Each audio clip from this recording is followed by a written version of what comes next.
Hola campuseros, ¿qué tal? ¿Cómo están? Estamos con Cristian Naranjo, vamos a hablar acerca de Legal Tech, vamos a hablar cómo es esta industria tan apasionante de la industria legal se está adaptando a la era digital, cómo estamos haciendo procesos más eficientes y haciendo que los emprendedores aquí en nuestro país y en Latinoamérica podamos tener mucho más impacto. Así que bienvenida Cristina, buenas tardes, ¿cómo estás?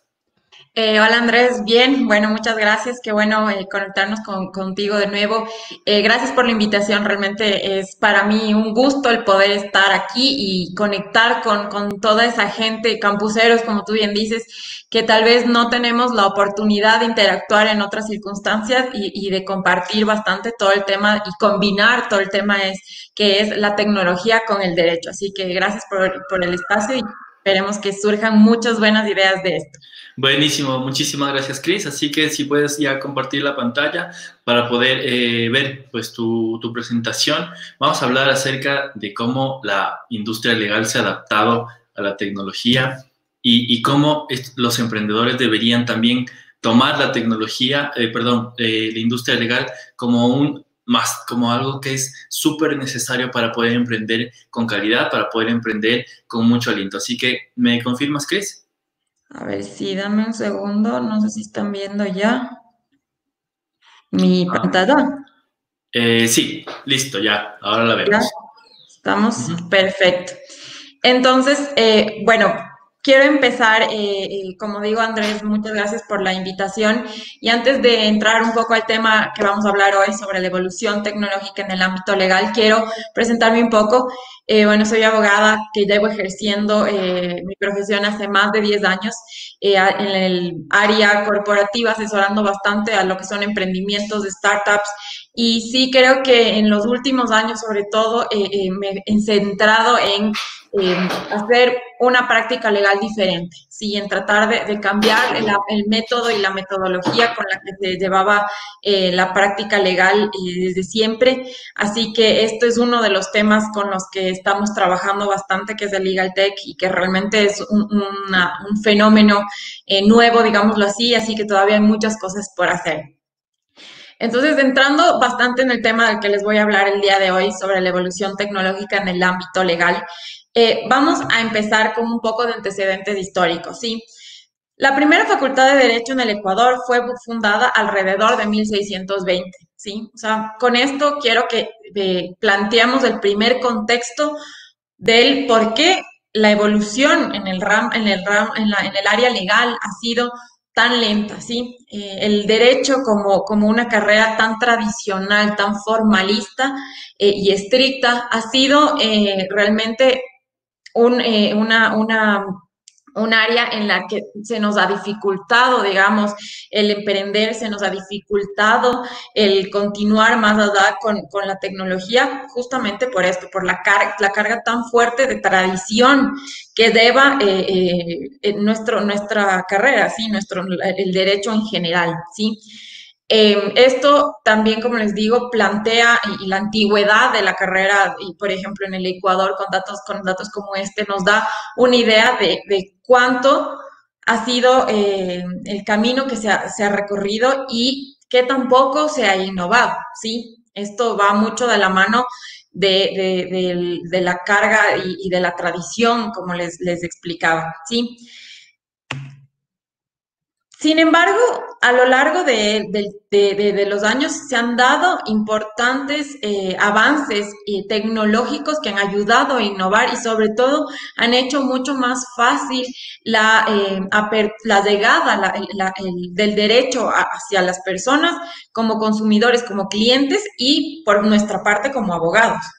Les voy a comentar dos datos curiosos para que partamos de aquí y podamos ir viendo cómo se ha desarrollado esto, ¿sí? Hace más de 45 años, en Estados Unidos, se creó una terminal que permitía a un automarcador telefónico conectarse con una base de datos que contenía leyes y jurisprudencia de algunas bibliotecas de Estados Unidos. ¿Sí? Este es el primer buscador de leyes que se creó, ¿sí? Y este es uno de los avances y de las innovaciones en el derecho más importantes porque ha sido la que más ha evolucionado durante durante el tiempo, ¿sí? Ya vamos a ver más adelante los ejemplos que tenemos y en el Ecuador cómo ha funcionado ese tema. Adicionalmente, esto tomemos en cuenta hace 45 años, ¿no? Es decir, uno de los avances tecnológicos del momento. Ahora, un poco más reciente, en el año 1996, con el apogeo del Internet y del comercio electrónico, en Estados Unidos, una vez más, empresas como eBay se vieron enfrentadas a una masiva llegada de quejas y de reclamos por los servicios que prestaba eBay. En este caso, ustedes saben que es compra-venta de algunos artículos, ¿no? De un sinnúmero de artículos. ¿Cuál fue la solución para ello? Sí, fue implantar Online Dispute Resolutions, ODR por sus siglas en inglés, o la resolución de disputas en línea, ¿sí? Este es un modelo muy exitoso que en un año logró resolver 1.500 millones de quejas mediante una solución de conflictos podría ser online u offline, en el que no intervenía un tercero y que simplemente te daba una asistencia virtual para poder solucionar todos sus conflictos, ¿sí? Podían ser mediante mediación o arbitraje, dependiendo, y es uno de los casos más exitosos. Lastimosamente, casos como estos son muy puntuales, ¿sí? Porque no se ha logrado masificarlo o no se ha logrado implantar en muchos negocios más o de una manera más global como para que puedan tener acceso más compañías o más estudios jurídicos que puedan ofrecer este servicio, ¿sí? Hay un poco de no sé si se podría decir de rechazo o de miedo a adoptar este tipo de reglas, este tipo de mecanismos que permitan y agiliten la interacción entre los clientes y el abogado. Esto tiene que ver mucho con el tema que comentaba desde el principio, por la tradición y la manera en que se nos ha venido educando como abogados y de la manera en la que hemos llevado ejerciendo el derecho durante tanto tiempo. Y otro también es el miedo de perder como abogados la presencia, perder ser los principales y ser el que deba el proceso, porque seríamos reemplazados por la tecnología. Y creo que este es un miedo general que ha llevado a todas las industrias a ser reemplazados por máquinas con inteligencia artificial, learning machine, que evitan la presencia del humano en estas circunstancias, y creo que en el área legal no ha sido la excepción. Creo que el abogado también tiene mucho miedo a eso, a perder su presencia y a perder su esencia como litigante o como solucionador de conflictos, ¿sí? Entonces, como les digo, tenemos ya desde hace más de 45 años una base de datos desde 1996, soluciones de conflictos en línea, y aún así no se han avanzado, ¿sí? Ahora aterricemos un poco en lo que pasa en Ecuador, ¿sí? En Ecuador, obviamente, esto tómenlo en cuenta sin pandemia, ¿no? Sin este evento poco fuera de lo común que nos ha pasado durante estos meses, y es la digitalización de los trámites. Durante varios años atrás, más de 5 años, varias instituciones públicas llevan la digitalización de sus trámites todo el tiempo, ¿sí? Ahora, puedes ver, por ejemplo, instituciones como el registro mercantil, el registro de la propiedad, el registro civil, notarías, no lastimosamente, pero sí el resto de instituciones públicas como la Superintendencia de Compañías también, que te permiten tener acceso a trámites que tú los puedas llevar en línea. El ejemplo más claro desde hace 5 o 6 años más o menos es que la Superintendencia de Compañías permite la creación de una compañía en línea. Y aquí vamos a enfrentarnos al miedo que tiene el abogado. Ya no necesito una firma de abogado, ya no necesito un abogado que patrocine la constitución de mi compañía. ¿Por qué? Porque la puedo hacer en línea, ¿sí? Todo el proceso lo puedo hacer en línea, tendría que asistir personalmente a la notaría, pero ya obviamente limita la interacción entre las partes, ¿sí? Y elimina, digámoslo así, aunque es optativo, la presencia del abogado para que firme los documentos, ¿no? Para que firme la minuta. Entonces, esto es un avance bastante importante y que se ha ido dando durante todo este tiempo dentro de las instituciones públicas. Ahora, también tenemos el tema de marketplaces y redes sociales, donde los abogados han usado muchísimo estas herramientas para poder acceder a los servicios de un abogado, para la gente que busca abogado, y para vender también los servicios que tengo yo como abogada, ¿no? Yo puedo venderme. Justamente veía la semana pasada el relato de un abogado que durante esta pandemia decidió usar esta famosa red social TikTok para vender sus servicios. Empezó dando datos curiosos, empezó dando consejos y explicando la ley y con esto generó tantos usuarios y seguidores que amplió su cartera de clientes y le extendió a nivel nacional. Entonces, es la manera en la que ahora, digamos, estamos usando la tecnología a nuestro favor. Esto, como les digo, sin contar con el tema de la pandemia, ¿no? Porque con el tema de la pandemia, la digitalización y la tecnología se ha adelantado en todo, como ustedes sabrán, en todas las industrias, y en el caso del derecho no es excepción. Así que con ese tema podríamos seguir avanzando. Uno de los problemas y de los aspectos más importantes, y creo yo, de los que más y vale la pena mencionar en este caso sobre los adelantos tecnológicos en el Ecuador, es el Legal Tech, ¿sí? Y este es un fenómeno nuevo que tiene un crecimiento exponencial a nivel mundial. Hablamos de países como Alemania, como Finlandia, Suecia, Holanda, en los que realmente, España, en los que realmente el Legal Tech es bastante fuerte, ¿sí? Está, como les digo, en un crecimiento exponencial y Ecuador, a pesar de estar detrás de los márgenes de la región, digamos, porque la región está bastante adelantada en esto, no nos estamos quedando atrás. Hay importantes figuras de Legal Tech, hay bastantes compañías Legal Tech que se están originando en el Ecuador y son muy interesantes y las vamos a ver ahora, ¿sí? He tomado una gráfica sobre un cuadro que ha hecho, creado por legaltechis.es, que es un blog español que hizo una reseña recientemente, hace 2 semanas, sobre el Legal Tech en Ecuador, ¿sí? Aquí les quiero hablar un poquito en general de todas las Legal Tech que tenemos. Como ustedes pueden ver, son varias, han variado. El 90% de estas Legal Tech están en Quito, ¿sí? Dejando el 10% para Guayaquil. Son las 2 ciudades en el Ecuador con las que ha surgido el Legal Tech con fuerza en los últimos años. Y les voy a hablar un poquito de estas para que las conozcamos y puedan ver qué nomás se ha ido dando. Como ustedes ven en el cuadro de Legal Tech, del legaltechis.es, está clasificado por el tema y por cómo pueden darse las Legal Tech. Recordemos que las Legal Tech pueden darse en proyectos como softwares para evitar la interacción con el abogado, es decir, yo necesito un contrato, ingreso mis datos y el contrato me lo entregan hecho, sin necesidad de que yo haya buscado un abogado para asesorarme. De igual manera, necesito asesoría en derecho de familia. Busco la asesoría ahí y sin que yo haya tenido interacción con el abogado.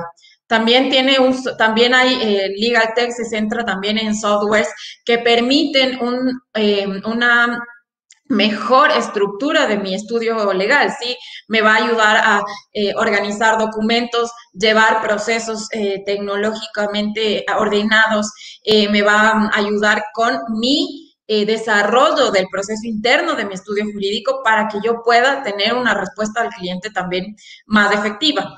Y también se centra en proyectos de software relacionados a el cliente con el abogado para mejorar esa interacción y para dar mayores beneficios al cliente por parte del abogado, ¿sí? Hay muchas, como podemos ver aquí, hay algunas. Sobre todo quiero hablarles de los procesos legales que podemos ver al lado derecho, ¿sí? Fielweb y Lexis son esos buscadores de leyes que les había comentado al principio y que van más de 30 años en el mercado. Son de las compañías que han logrado mantenerse y han logrado evolucionar con la tecnología y ahora lo tenemos todo en línea, donde yo puedo encontrar absolutamente todas las leyes y todo actualizado, además de jurisprudencias y varios documentos legales. Así que estos son dos ejemplos bastante buenos de Ecuador, que ya va más de 30 años y sin embargo, sin desmerecer a todas las otras que ustedes podrán visitar y ver para que vean de lo que se trata y son muy interesantes. Para concluir, quiero solo mencionar qué considero yo que falta por hacer, ¿sí? Número uno es la inversión. Mejores vehículos financieros para financiar estas legal tech. En países como Holanda, como Alemania, tenemos compañías dedicadas exclusivamente a financiar legal tech y dar, obviamente, un financiamiento mediante Venture Capital o algunos otros vehículos financieros bastante importantes. Y ahora, con la ley de emprendimiento, eso se puede hacer en Ecuador. Así que creo que es un punto bastante bueno y que se lo tiene que tomar en cuenta.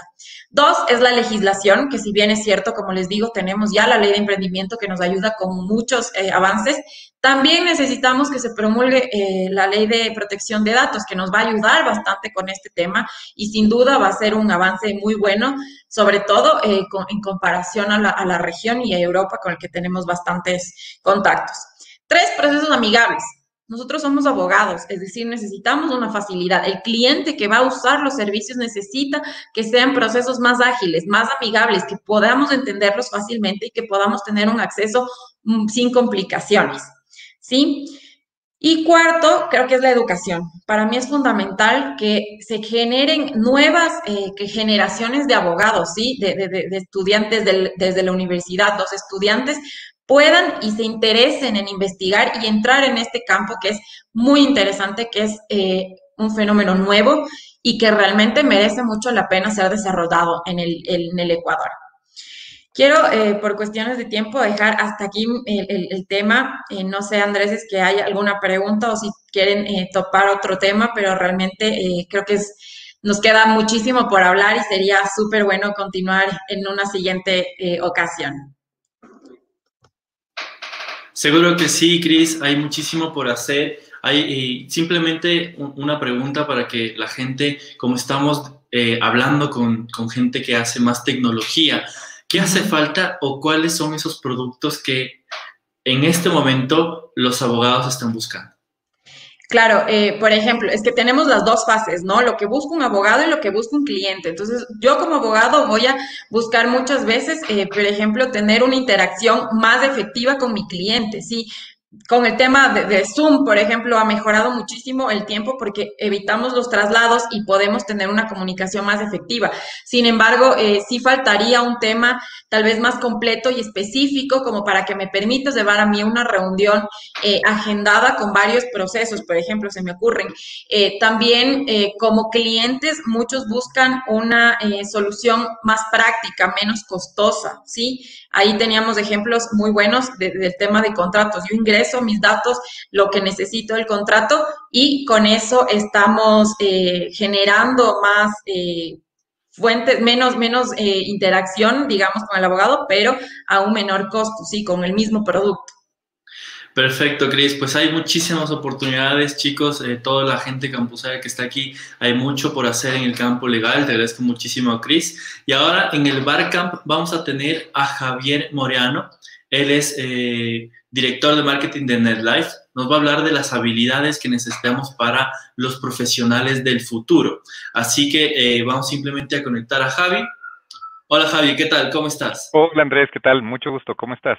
Bien, muchísimas gracias. Gracias por estar aquí compartiendo con todo el campus este chévere contenido de cómo hacer que las habilidades, más bien, cuáles son las habilidades profesionales que necesitamos en esta quinta revolución industrial. Ya se acabó la cuarta. Ya está a punto.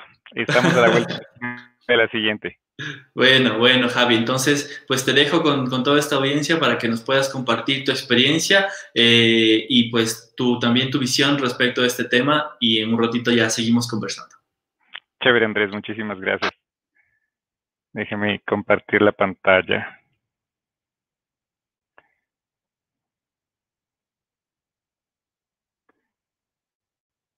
Listo. Bueno, yo quiero empezar básicamente justo con una pequeña historia. Y imagínense, hoy en el año 2020, una de las más grandes empresas de tecnología destinada al rubro y a la industria de la hotelería, llamada Airbnb, que después de 12 años de gran esfuerzo y de gran trabajo para poder llegar a la cumbre de una industria que era totalmente ajena a ellos, en tan solo pocas semanas de pandemia casi fue reducida a nada. Pero eso no solo pasa hoy en el 2020, remontémonos 8 años en el pasado, en el 2012. Una de las más grandes empresas de tecnología del mundo, llamada Nokia, el director general en el 2012 tuvo que declararla en bancarrota porque no podía seguir con el rumbo que se había detonado en todo el entorno. A miles de kilómetros de distancia, en cambio, Waze crecía como la espuma y tuvo una propuesta de compra por más de $1.000 millones. Estamos en un entorno completamente cambiante y creo que ustedes ya lo saben, el mundo ha cambiado y las reglas tradicionales no sirven para lo que viene a futuro, así que necesitamos aprender nuevas formas y nuevas habilidades para trabajar en esto. Entonces, esto es tan cierto que hay estudios realizados por Snoop Consulting que muestran que el 65% de los niños de hoy trabajarán en empleos o carreras que aún no existen. Y eso es algo bastante impactante y es muy fuerte porque, como digo, las reglas actuales ya no nos permiten entender cómo va a ser el futuro y en este futuro vamos a tener que ir aprendiendo constantemente nuevas habilidades, nuevas destrezas y capacidades para poder estar listos para lo que viene. El entorno es volátil e incierto y es tan así que estoy seguro que nunca estableciste dentro de tu plan de acción el riesgo de una pandemia mundial para poder minimizar ese impacto. A todos nos cogió de sorpresa. Es un impacto que llegó a todas partes y no pudimos reaccionar a tiempo. No estuvimos preparados. Y eso es parte de lo que vamos a trabajar ahora y lo que se va a hablar en este enfoque para poder desarrollar nuevas habilidades para la quinta revolución industrial. Ya no podemos esperar a reaccionar, se tiene que estar preparado para lo que viene, para el futuro, y tenemos que adelantarnos a lo que va a pasar. Debemos ser mucho más rápidos porque cuando simplemente estamos esperando a reaccionar, las cosas suceden tan rápido y el impacto es tan fuerte que es imposible responder. Hoy, con todas las tendencias digitales que están creciendo a tasas 10 veces más rápidas que los negocios tradicionales, es parte de este trabajo. Y para poder entender cuáles son esas habilidades que requerimos, necesitamos pensar primero dónde estamos, que es como que una de las actividades estratégicas iniciales, y a dónde queremos llegar. Así que dentro de eso, empecemos por dónde estamos. Actualmente nos encontramos en una etapa llamada la cuarta revolución industrial. En el 2011 fue acuñado el primer término de Revolución 4.0 en Alemania. Y fue en el 2016 cuando el Foro Económico Mundial recién acuña el término de la cuarta revolución industrial. Pero lo simpático es que, si bien esta cuarta revolución industrial fue acuñada finalmente en el 2016, es una evolución de desarrollos tecnológicos que ha venido avanzando en el tiempo. Y no es más que una especie de elementos físicos y cibernéticos de tecnologías interconectadas entre sí de forma inteligente que nos permiten producir mejor y a menores costos. Lo simpático es que ni bien va a acabar la cuarta revolución industrial y ya vamos a entrar a una siguiente. ¿A dónde vamos a ir? Vamos a ir a la quinta revolución industrial. Y ahí vamos a tener un gran impacto y una gran disrupción en toda la humanidad, más aún de lo que ya estamos viviendo al momento. Seguro ustedes ya habrán pedido a Alexa que les ponga alguna canción, a Google Assistant que les haga alguna gestión o que busque algo en el Internet, o tal vez a Siri le habrán pedido que conduzca hasta algún sitio. Hoy la inteligencia artificial ya funciona de cierta manera, pero lo cierto es que en la quinta revolución industrial la inteligencia artificial va a tener tales capacidades y va a ser tan inteligente que va a sobrepasar cualquier tipo de expectativa. Y debemos estar preparados para ese futuro. Es un futuro en el cual vamos a tener bastantes retos y nuestras habilidades van a tener que ser mucho más potenciadas. Así que vamos viendo un poco el alcance que van a tener las máquinas dentro de esto y para eso me voy a enfocar en un punto que se cree que es netamente humano, que tiene que ver con la creatividad y la empatía. Cuando hablamos de arte, No hay nada más humano y no hay una expresión más amplia del arte y de la creatividad que el arte como tal o la pintura, por ejemplo. Y dentro de la pintura, cuando se hace un retrato, se dice que los ojos son la ventana del alma. En el caso de Rembrandt, esta frase se hacía realidad. ¿Sería posible que una inteligencia artificial pudiera desarrollar capacidades para tener creatividad de arte, de pintura, del mismo nivel que Rembrandt? Y la respuesta es que sí. Hay una inteligencia artificial, un proyecto de inteligencia artificial llamado Next Rembrandt, que ha desarrollado la capacidad a través de creatividad exploratoria para gestionar retratos con el mismo nivel de calidad, emotividad y sensibilidad que lo hacía Rembrandt, desde la perspectiva de una herramienta de inteligencia artificial. Así que desde ese entorno, ya podemos ver cuáles son las capacidades a las cuales están llegando la inteligencia artificial. Y no solo entremos en lo que es pintura, si pensamos en ámbitos como música o literatura, ya existen entornos de inteligencia artificial que llegan a esos ámbitos y que tienen capacidades realmente interesantes. Ahora pensemos en la empatía, que es otra capacidad netamente humana. ¿Qué pasa con ella? Bien, existe una inteligencia artificial que hoy por hoy ya da coaching de empatía al personal de call center. Una empresa llamada Cogito tiene este desarrollo de inteligencia artificial y lo comercializa a sus clientes que quieren mejorar las capacidades de empatía de su personal de call center con los clientes. Imagínense al nivel que podría llegar la inteligencia artificial si hoy ya existe herramientas de inteligencia artificial que están enseñando empatía, que es algo netamente humano, a los propios humanos. Entonces, los niveles y el alcance que van a tener las máquinas dentro de este futuro hace que nosotros necesitemos tener habilidades mucho más potenciadas y mucho más relevantes y especializadas como tal, pensando que en ese futuro va a ser un futuro de amplios retos. Así que, ¿qué nos queda decir de este futuro? Que en el futuro seamos creativos o no, seamos empáticos o no, seamos pensantes o no, la inteligencia artificial va a ser más inteligente. Y una vez que tenemos clara la película de dónde estamos y a dónde vamos a ir con la quinta revolución industrial en torno a todo lo que tiene que ver con inteligencia artificial, pues podemos empezar directamente a plasmar cuáles son los elementos que debemos considerar para estas nuevas habilidades profesionales. Así que empecemos por considerar 3 condiciones necesarias para estas habilidades. Necesitamos tener un nuevo enfoque mental, una nueva mentalidad, un nuevo perfil profesional, desarrollar un nuevo perfil y utilizar nuevas herramientas. Esos 3 elementos vamos a empezar a trabajar. El primero, nuevo enfoque mental. Debemos empezar a pensar en agilidad y flexibilidad y en una combinación humano-cyborg. Y para eso quiero hablar justamente de un ejemplo de Amazon. Amazon es una empresa que empezó desde hace bastante tiempo, desde la burbuja.com, donde empezó a desarrollar la venta de libros electrónicos. Amazon a la actualidad no es la que mató a los minoristas, fue el mal servicio y la experiencia del cliente lo que lo hicieron. Pero Amazon fue muy ágil para poder identificar el problema y establecer una solución para el mercado. Además, Amazon, después de vender libros electrónicos, fue tan flexible que no se restringió solo a ese negocio, sino que empezó a ver nuevas alternativas con nuevos problemas y soluciones de mercado. Así que Amazon siguió, después de los libros electrónicos, a hacer un marketplace para ofrecer una muy grande cantidad de variedad de productos. Y después de eso, encontró que había otro problema y una oportunidad de mercado en el cloud computing y desarrolló Amazon Web Service. Y hoy por hoy Amazon es uno de los proveedores más grandes a nivel mundial de cloud computing, habiendo aprovechado esa oportunidad y siendo flexible en abrir la visión para poder atacar nuevos mercados. Finalmente, Amazon encontró la inteligencia artificial y el Internet de las cosas como una oportunidad de gestión. Y también fue flexible para ampliar su nivel de gestión y llegar al desarrollo de Alexa como inteligencia artificial y el Amazon Echo Dot como un dispositivo de Internet de las cosas que permite interconectar las cosas para hacernos más fácil la vida. La agilidad y la flexibilidad está aquí innata y el punto es que nosotros debemos pensar de esa forma. La mentalidad tiene que ser ágil y flexible para poder adaptarnos a las circunstancias, aprovechar las oportunidades y ser rápidos en tomarlas. Lo siguiente que tenemos es la conexión humano-cyborg.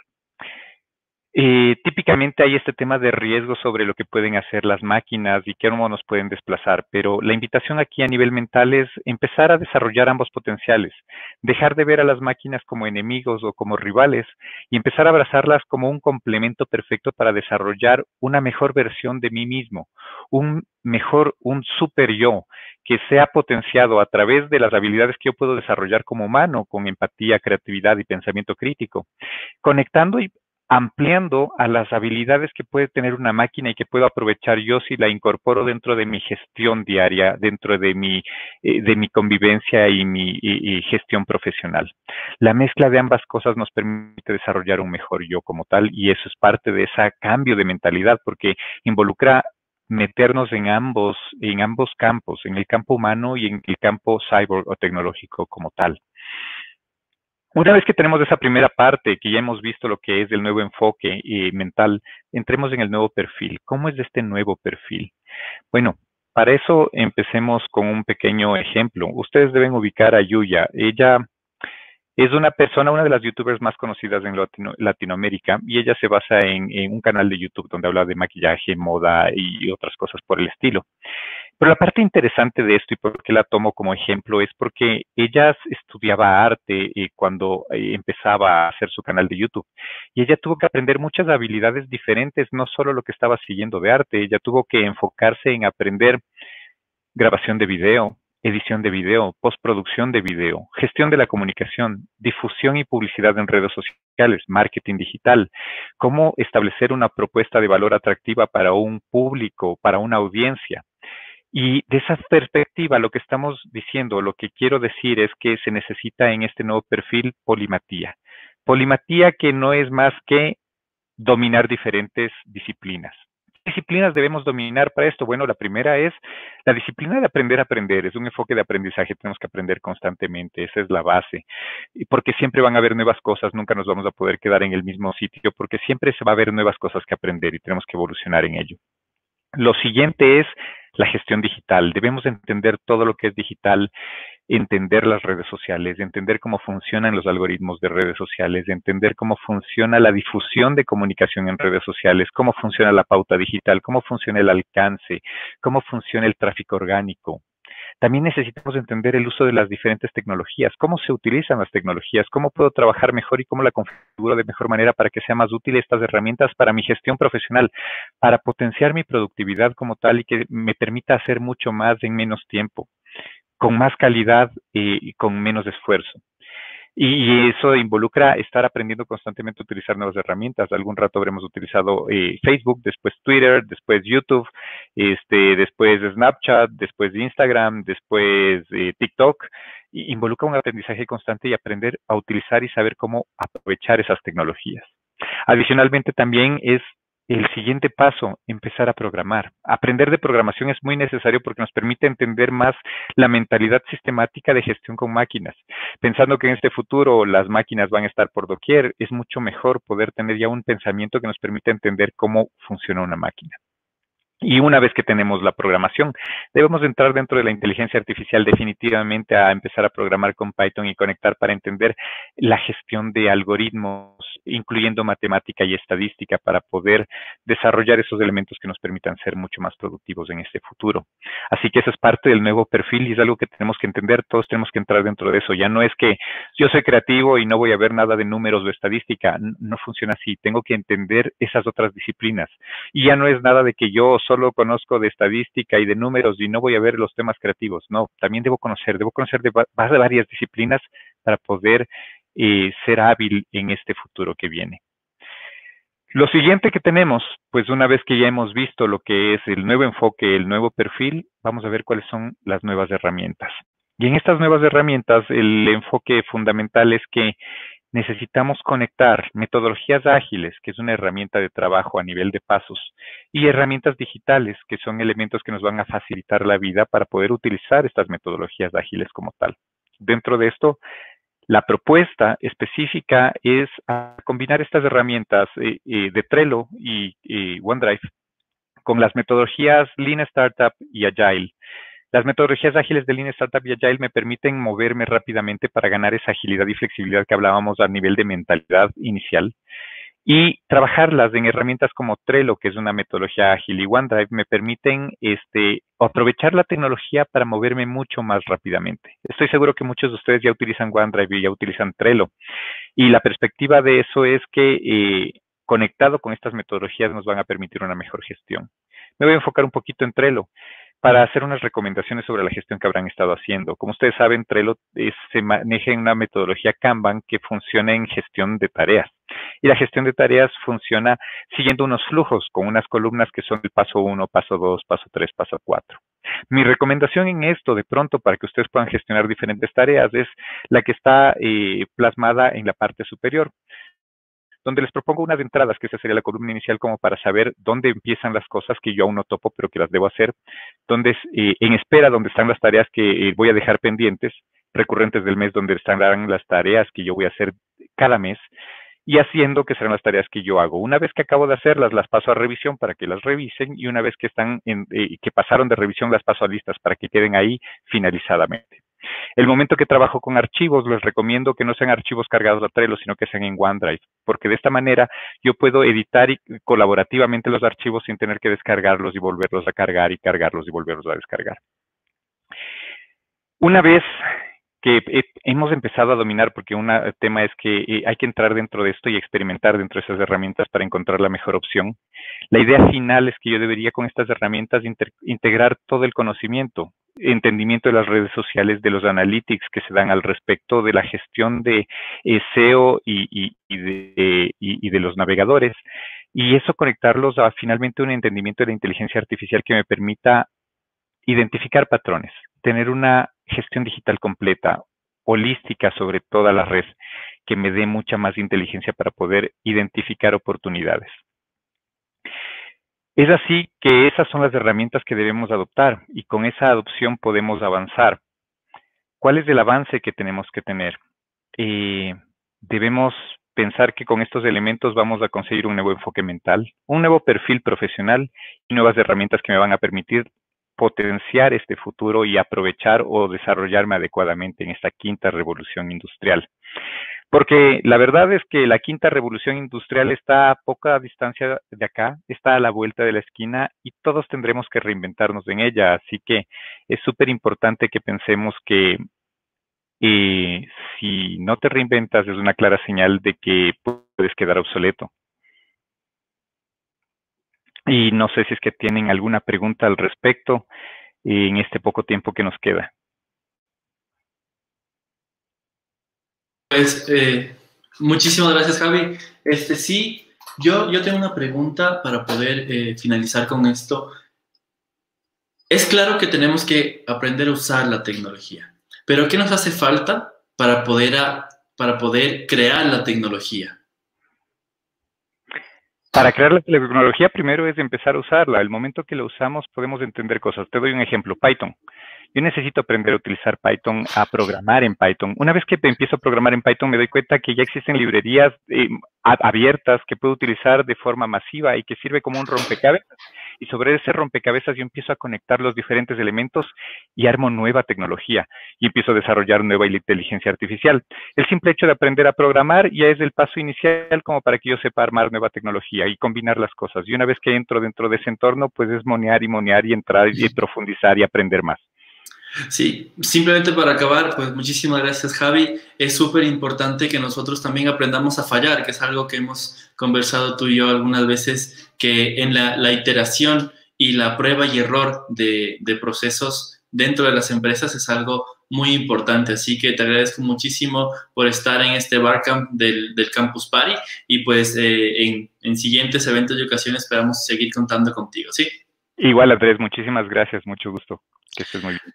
Muchas gracias. Y bueno, ahora vamos a ir con Luis González. Luis ya está en el backstage. Él es director ejecutivo de la Asociación Scout del Ecuador y nos va a hablar acerca de cómo las habilidades nos pueden hacer pues, un futuro más sostenible. Luis, bienvenido. Muchas gracias.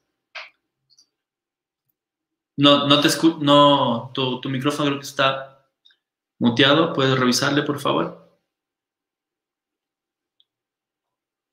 No te escucho.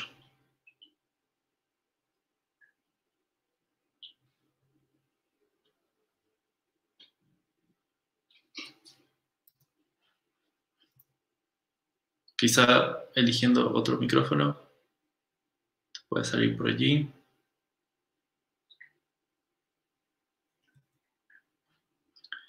Bueno, con Luis vamos a hablar acerca de la disruptividad en educación no formal. Para quienes no conozcan, pues los Scouts es una organización no formal, de educación no formal, que apoya en educación en valores. Así que a través de eso podemos hacer pues muchísimas cosas. Ahí vamos otra vez con Luis. Luis. No, se fue otra vez.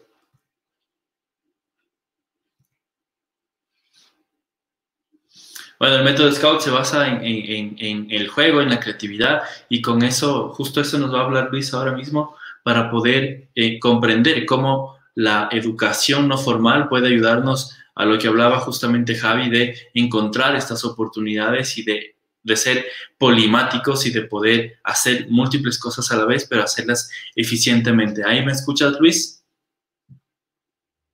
¿Puedes probar tu micro tal vez? No, no te escucho.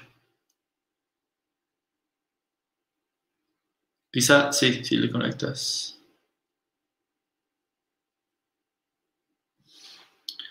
Mientras tanto, les invito, por favor, a compartir Campus Party en todas sus redes sociales. Interactúen por Twitter, por Facebook, por Instagram, por LinkedIn, por todos los lugares para poder hacer que este evento llegue a más personas y podamos reiniciar el mundo de una manera mucho más eficiente.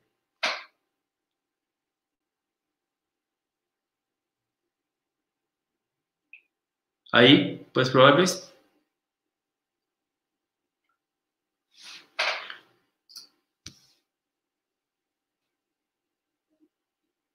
Sí. Ahí te escucho. Ahí te escucho. Ya. Voy a ver cómo proyecto la pantalla. A ver, sí. Si te puedes, eso, por favor, mover puedes proyectar la pantalla desde el computador y ya me apago la cámara ya para que puedas estar con esos dos. Ya, dame un chancecito.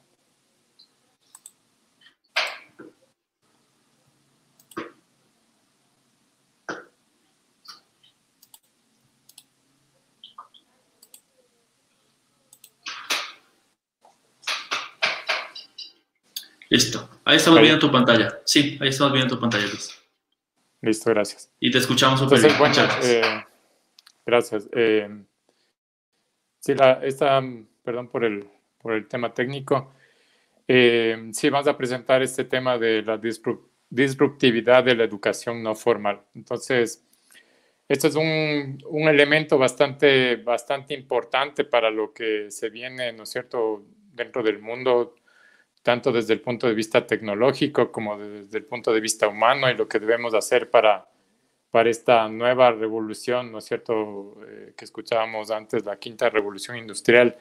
Pero también hay muchos temas aquí tecnológicos, hay temas ecológicos, ¿no es cierto?, hay temas humanos, ¿no es cierto?, de los cuales el mundo se enfrenta a una situación nunca antes vista, ¿no es cierto?, y nosotros somos los humanos a encargarnos de esto. Entonces, dentro de este tema de nuevas ciudades y educación, la educación no formal es una de las cosas que el Ecuador debe enfocarse hacia el futuro. Entonces, bueno, lo primero es entender algunos conceptos sobre educación. Casi siempre nosotros estamos enfocados o solo pensamos que la educación es solo de tipo formal, ¿no es cierto? Y en realidad existen las educaciones no formal, la informal y la formal. Entonces, dentro de estos conceptos, la educación informal es la educación que se ofrece de forma casual, sin planificación, en la cotidianidad del día a día. Por lo tanto, no es una educación que aparezca en el ámbito curricular ni en las instituciones educativas. Esto se recibe en lugares de ámbito cotidiano del profesional, de las relaciones sociales. El sujeto que la recibe es parte activa de su educación como la de los demás. Entonces, esto pasa en un grupo de amigos, en el trabajo, ¿no es cierto? Pasa con la familia, pasa en el bus, pasa en el taxi, pasa en una panadería, en donde vayamos, ¿no es cierto? Siempre los seres humanos estamos aprendiendo, entendiendo cosas, teniendo explicaciones de otros, ¿no es cierto? Y esa es una forma de educación, ¿no es cierto? En este caso informal. La otra, la obvia, es la educación formal, ¿no es cierto? En donde esta sí es una educación que es intencionada, es planificada, es reglada, ¿no es cierto? Hay ciertas normas, hay ciertos lineamientos de cada país en qué es lo que debemos aprender desde que somos pequeños. Esta es la que conocemos como enseñanza obligatoria, desde la educación infantil hasta el final de la educación secundaria, y es la que recibimos en escuelas, colegios y universidades.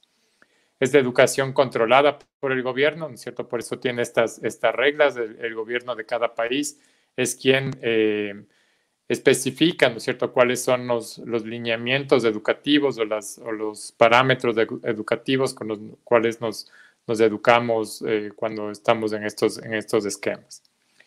Asimismo, la educación no formal, en cambio, tiene una diferencia, ¿no es cierto?, con la educación formal, que es un poco más compleja.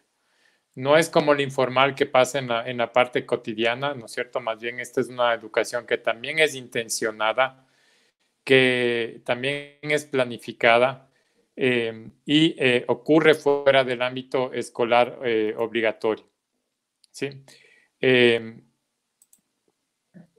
Es una educación organizada, pero no totalmente institucionalizada. Entonces, esto es un principio importante de la educación no formal.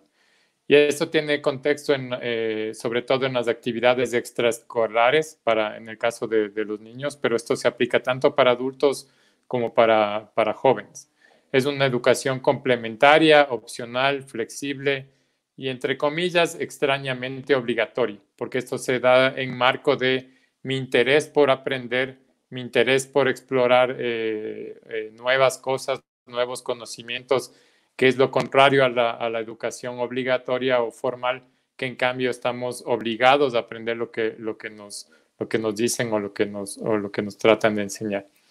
Entonces, dentro de esta categoría, ¿no es cierto?, el movimiento juvenil más grande del mundo, que es el movimiento Scout, y en nuestro caso, representantes del movimiento Scout mundial en Ecuador, es una de las categorías donde esta educación no formal se da, tanto para adultos como para jóvenes, ¿sí? Entonces, también el otro concepto es entender qué es la disrupción. Este es un concepto que no es tan moderno, entre comillas, pero que es como nos empieza a sonar de mayor forma ahorita. Por ejemplo, esta cuarentena en la que estamos, este momento de pandemia que vivimos a nivel mundial, es un momento disruptivo para nosotros.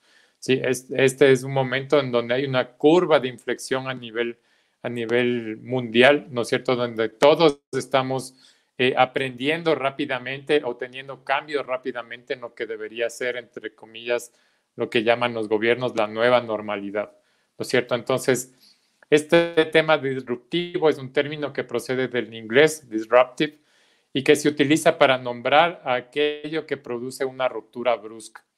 En el caso de la cuarentena, de la pandemia, por ejemplo, hubo una ruptura brusca en todo este tema de consumismo, ¿no es cierto?, en la cotidianidad, en tener que salir a trabajar, en tener que salir a educarse, etcétera, y más bien tuvimos que adaptarnos casi que inmediatamente a sistemas tecnológicos, tanto para trabajar como para los colegios, para mantener la educación de los niños y jóvenes, las universidades, ¿no es cierto?, los envíos, la venta de los restaurantes. Entonces, ha sido un momento de disrupción total en el planeta. Una tecnología disruptiva es una innovación que genera la desaparición de productos o servicios que hasta entonces eran utilizados por la sociedad. Y esto hay que estar muy atentos a esto en los productos o servicios que proveemos como profesionales, pero también desde el punto educativo, también hay productos o servicios que el contexto social en el que vivimos ahorita, por ejemplo, hay muchos colegios que están forzados a cerrar las puertas porque no tienen alumnos, porque no han sido capaces de tener la tecnología necesaria, tanto para que sus profesores o sus alumnos puedan recibir clases, etcétera. Entonces, entre comillas, este es un servicio que estos colegios ya no son capaces de dar, ¿no es cierto? Y que este momento disruptivo ha generado, en este caso, la desaparición de estos planteles educativos. Pero asimismo esto se da a nivel de restaurantes, de bares, de empresas, de microempresas, ¿no es cierto? Que si no somos capaces de reaccionar o de haber ya estado encaminados a tener este cambio tecnológico, nos va a llevar, ¿no es cierto?, a la desaparición de algunos productos o servicios, pero también asimismo a la aparición de nuevos productos o servicios que la nueva sociedad o este nuevo marco en el cual nos vamos a desempeñar van a necesariamente también desarrollarse, ¿no es cierto? Entonces, esto es algo importante para tener en mente. En el caso de la educación del futuro, que es lo que nos aplica en esto de estas nuevas ciudades y la educación, ¿no es cierto? Hay que enfocarse, ¿qué es la educación del futuro, ¿no es cierto? Entonces, dentro de este marco y del aprendizaje permanente que cada día tenemos, se fomenta la integración de la educación no formal con la educación formal. Esto es varios países en el mundo y lógicamente en Ecuador también pasa, ¿no es cierto?, que desde hace algunos años atrás, no hace muchos, pero el mismo Ministerio de Educación, ¿no es cierto?, ha impulsado con gran fuerza las actividades extracurriculares. ¿Por qué? Porque son en estas actividades, así como en el movimiento Scout, en donde la integración de estas dos educaciones se puede dar, ¿no es cierto?, la educación no formal y la educación formal. Por ejemplo, la UNESCO es uno de los defensores o es una organización de las cuales impulsa, ¿no es cierto?, en que ya que la educación no formal tiene un potencial muy grande, el camino a desarrollar es el de una enseñanza hecha a medir.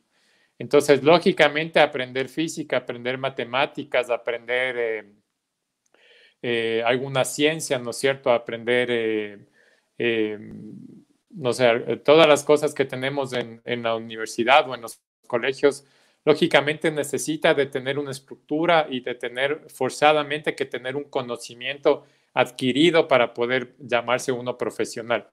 En cambio, el unir con la educación no formal ayuda en cambio a desarrollar todo lo que nos complementa como profesionales en lo que llamamos habilidades blandas, ¿no es cierto? Entonces, la competencia de una persona o las competencias que desarrollamos como personas están en el nivel de conocimientos, que es la parte técnica o la parte conceptual, teórica, ¿no es cierto?, que necesariamente tenemos que tener.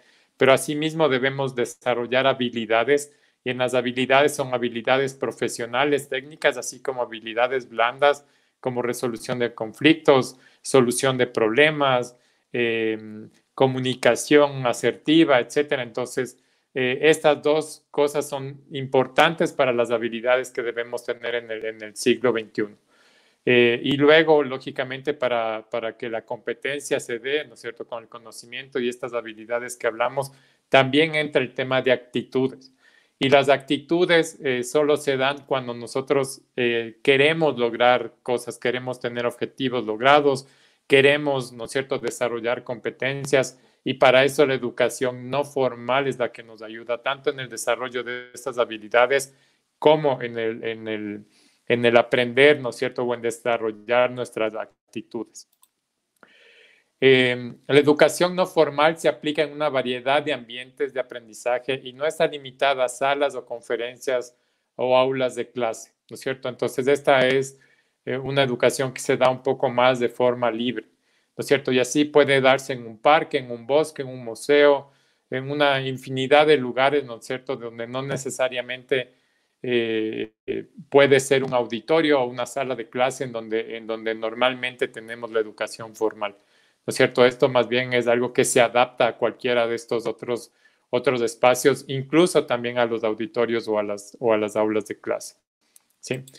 Entonces, la educación no formal, además, necesita de una metodología, ¿no es cierto? Tiene una estructura, como veíamos, es algo que es metodológico, no es algo que solo pasa como la educación informal. Actualmente los métodos de educación no formal se utilizan intersectorialmente, incluyendo colegios, universidades y compañías. Es decir, que todas las empresas, microempresas grandes o pequeñas, ¿no es cierto?, así como las universidades y los colegios, cada vez más están implementando mecanismos también para entrenamiento, por ejemplo, todo el tema de coaching, todo el tema de facilitación, etcétera, moderno, ¿no es cierto?, es un tipo de educación no formal o está inspirado en la educación no formal. Entre esto también nosotros, por ejemplo, debemos ver que la educación no formal es algo planificado con anterioridad para un periodo de tiempo, ¿cierto? No es algo improvisado.